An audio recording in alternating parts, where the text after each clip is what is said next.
How you doing? J.K. Brown Official here, bringing you tips, tricks, and tools to take your agency to the next level.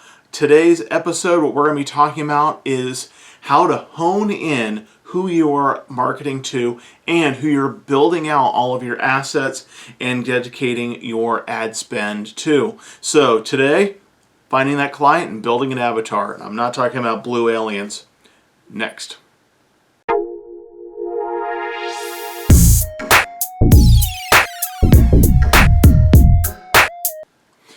All right, now for those of you who have agencies and they could have been doing this for a while or are brand new and trying to build a client base, you might just take anybody who comes along. You're just going to grab them, just, word of mouth, or you talk to Aunt so-and-so and she set you up with her friend and, you're now representing them for her house, or you might be working with them to book their travel and you haven't really honed it in. Now, when I say agency, what I'm talking about is anybody who is dealing with a product or a service, and you are bringing your client and that product and service together. So, for example, it could be travel. You have somebody who is selling travel, and you have a client over here, and you're bringing them together using your expertise to find the perfect fit. And basically, an agent is paid for their knowledge and their connections. So I'm talking about anybody in that avenue for doing this. You can use this also for other sales, but I'm going to be gearing it primarily towards those people today. Now, whenever we first get into it, like I mentioned, you're going to have people just like grabbing at it. Anybody who has any sort of a sale or possibility of making any money at all, you're just going to be like, oh, gotta get them. I know when I started my travel agency, I took and was sitting there and was like, anybody who came in the door, it was a little teeny trip to wherever, it made no money. Like by the end of the taxes, it just wasn't anything. I grabbed it. It was a good learning experience. But once you've sort of understand that really is the best way of doing it and take a list from my playbook, you're wasting a lot of time and you're not honing it in. Also, in particular, when you start doing things like ad spend and things like that, you're not going to be able to advertise to everybody. Generalists don't make a lot of money. Prime example, and no offense to what I'm about to say. Example. If you are a doctor, for example, and you are a family practitioner, that is somebody who does general work, they're not paid as much as a specialty plastic surgeon.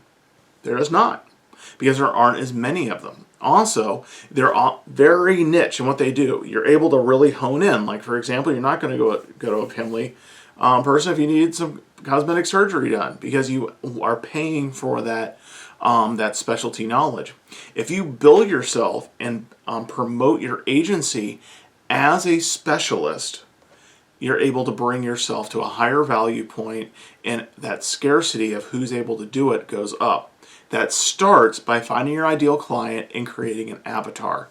Now, creating an avatar is not, as I mentioned in the lead-in with a little bit of clickbait, a blue alien from a movie that they're making some sequels right now. Great movie, by the way. Wonderfully filmed. Loved the ride at the place with the mouse. Not going to mention them, though. Can't do that.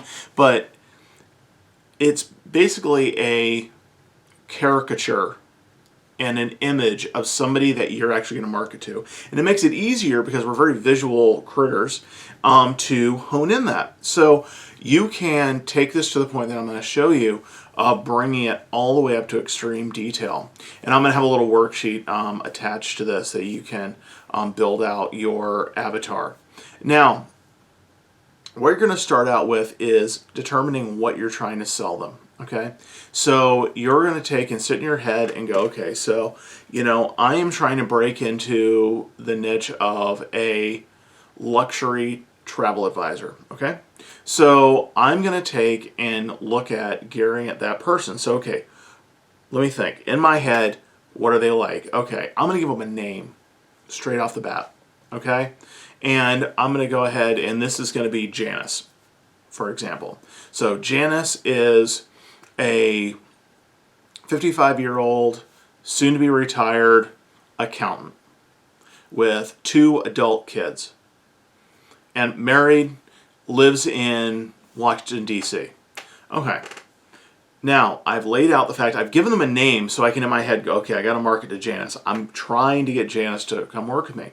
I now know the age groups of who they're going to work with. I'm going to know whether or not they have their marital status. I'm going to know whether or not I have to deal with kids, whether they're young kids, older kids, grown out of the house, empty nester, and where their demographic is.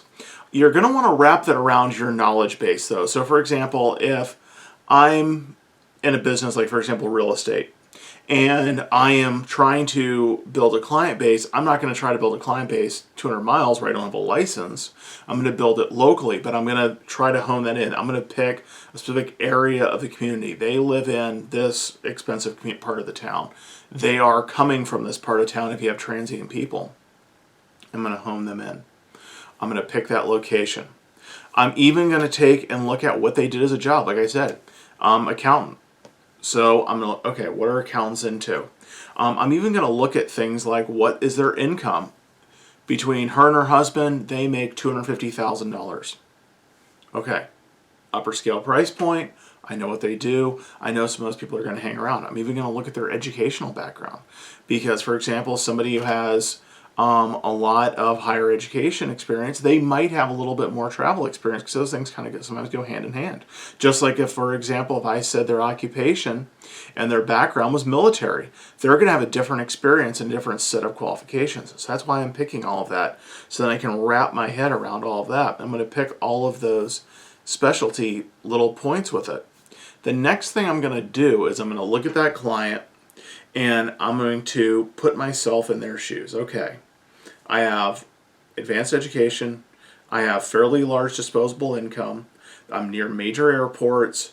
I'm married, so it's going to be two people I'm dealing with, but I'm not dealing with any kids in there. But because in my head, I know that I built out that avatar, that they might have adult kids that I can bring into the equation and have to know what they're dealing with because they might be empty nesters. That's now my avatar.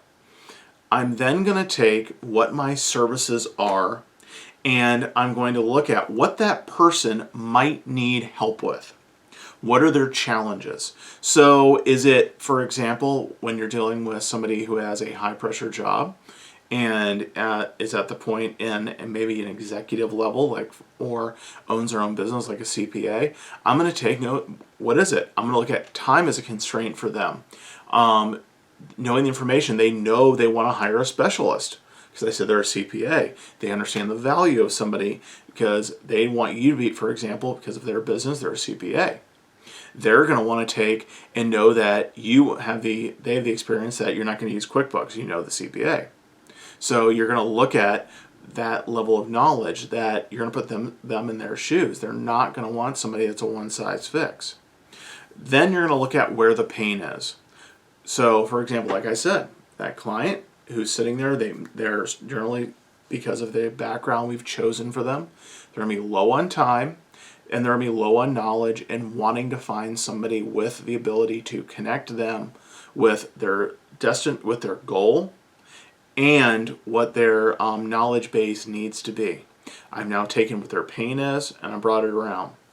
Now, I'm going to take that pain that they're experiencing, I'm going to tie it in to how I can bring it to resolution. I'm going to bring from pain to pleasure of them knowing I have the knowledge and the skill set and the resources to make their pain flawlessly now pleasurable. Moving it over. That's all I'm doing. I'm just taking that pain point, making it a pleasure point. And during that, I'm going to put myself again in their shoes and say, how would I find that information? How am I going to take and get them to find me and let me inform them that I have this information? How can I do that?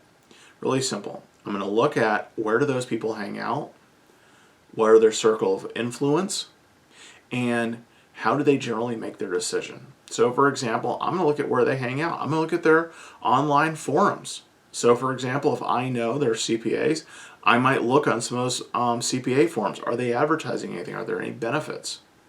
Am I going to take and look at, for example, it's a higher end crowd. Maybe they go to golf courses. That'd be a great place to see where they socialize. In my case, for example, with my clients, I deal with primarily those who are upper income, multi-generational, and that are traveling at least twice a year. That's my demographic. I know who they are. I decided to name them John. So I named my client John. He is a newly retired 63-year-old business owner from here in my metropolitan area who golfs at least twice a week and has a kid and 2 professional adult age kids with grandkids wrapped around. His pain point is he doesn't want to take the time to plan his trip, and that he has to get approval also from the other members of his family. So I've now wrapped that around. I now know that they has a point there, and I have a lot more detail, but I'm not going to bore you because I actually dealt with creating my avatar in rather detail, so I need to make sure they hit it. Now, why is all of that information important that I just created? Where do they hang out? I'm even going to go to the point of what do they drive? Do they eat certain food? Do they have certain requirements? I'm going to look at what they read. All of those things. Do they travel somewhere now for conferences, things like that? And who do they look to as a source of information? I'm going to look at all of that when I'm building this avatar and creating all of it. Now, why is creating this avatar important? Because you need to advertise to them. Avatars lead to high scale, high impact ads. It's that simple. If you want to pay for ads or even do some guerrilla marketing or even traditional marketing, you need to know where those people hang out. So, for example, like Janice, our CPA who's looking to travel a bit more and is nearing retirement, am I going to take and advertise a low value product to her? No, I'm not even going to put it in front of her because it's going to discredit my knowledge and she's going to immediately pump it out of her circle of influence. Am I going to present, for example, a higher value product? Give you an example from my world here for travel. A good mass market cruise line might be, for example, a Royal Caribbean. They're good, family friendly. Most of these, somebody like Janice, who might have cruised before, might have gone with them. Now that it's just her and the adults, might want to step them up to a higher value product. So in the tier of those companies, there's 4 tiers with them, but I'm going to take and move up to the next step. If you're, for example, dealing with homes, you might want to take and look at from a nice family neighborhood to a slightly more upscale neighborhood or something that might be a 55 and up. That's an example of some of those things that you can tier those. I'm going to give them the product that fits in that window for that avatar. Okay? Then what I'm going to do is I'm going to look at how I can distribute those ads to those people that are going to catch influence. For example, like with my avatar, I know that John is an avid golfer. I'm going to look at advertising at those local golf tournaments.